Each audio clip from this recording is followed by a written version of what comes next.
The infamous video game crash of 1983 was a recession in the gaming market that halted the industry as a whole from 1983 to 1985. This recession made console gaming in the US basically irrelevant for a few years, causing many companies to go bankrupt from the sudden crash. What's going on, boys? My name is Aaron, and welcome to a gaming history lesson. I've always loved gaming history and studying gaming history, and I hope you guys learned something from this video.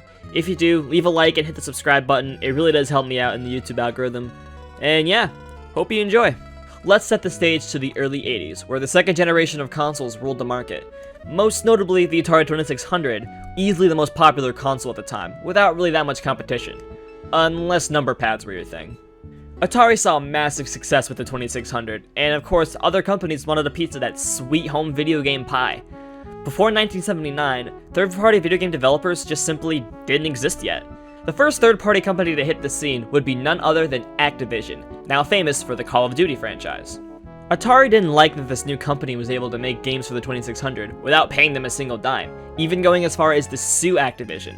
But in 1982, the case was settled, with Activision agreeing to pay royalties for their games, which were selling just as well as first-party Atari games, like Pitfall, in 1982. This opened the door for even more third parties to come out and start making Atari games. A lot of these games were not that great, even being described by Activision's founder, David Crane, as the worst games you can possibly imagine. That's a bit harsh. I mean, Persona 5 exists. In the latter half of 1982 alone, over 400 new Atari games were being produced and sold. That's an insane amount of games, even for today. A bulk of these games were also clones, very few doing anything new or interesting. To be fair, there was only so much you can do on Atari. Just look at it. Some of the games in question included the Pac-Man and Donkey Kong ports, and of course the infamous E.T. movie tie-in game. To make matters worse, the arrival of inexpensive home computers would also be a factor in the decline of the console market. PC gamers for the win. Competition between the Commodore and the Texas Instruments home computers led to them becoming about as inexpensive as an Atari 2600. And since these were computers, not consoles, they had better hardware and can play more sophisticated games. The argument became, why buy an Atari when I can buy a computer and play better quality games? Felt that on a personal level. In the Christmas of 1983, the Commodore 64 sold over 500,000 units. Because of all these new Atari games being shipped out to stores, some stores simply did not have the space to hold all the extra stock. When stores tried to send back the extras, the companies had no money to accept refunds. Because of this, many companies, such as Games by Apollo and US Games, filed for bankruptcy. Games quickly hit the clearance bin, going from $35, or about $90 today, to as low as $5 or $13 today. Magnavox, iMagic, and IPO would never set foot in the gaming market again. Activision, however, shifted to making games for home computers and thus survived.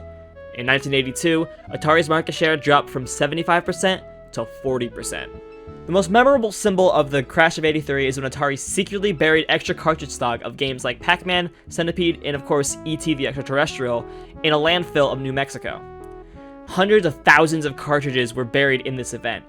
Atari never commented on this, and it became an urban legend for decades.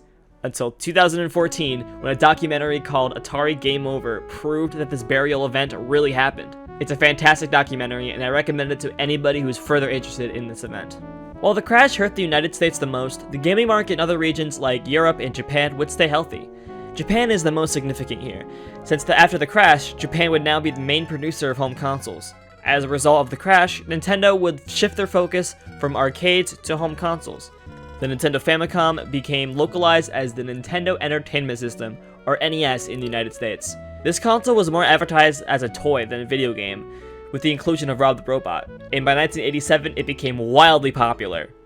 By the late 80s, we had the NES, the Sega SG-100, and Microsoft Japan's MSX, marking the start of the third generation of consoles. Console gaming was officially back and better than ever. The video game crash of 1983 was an important lesson to the industry later in time. For one, better quality control was put in order, like with Nintendo's seal of approval, which many other companies would soon follow. Another lesson is to not let 400 different games flood your market in less than a year.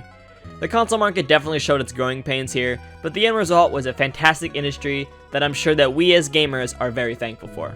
Thanks for watching. If you're new to the channel, please click that like and the subscribe button. It really does help me out.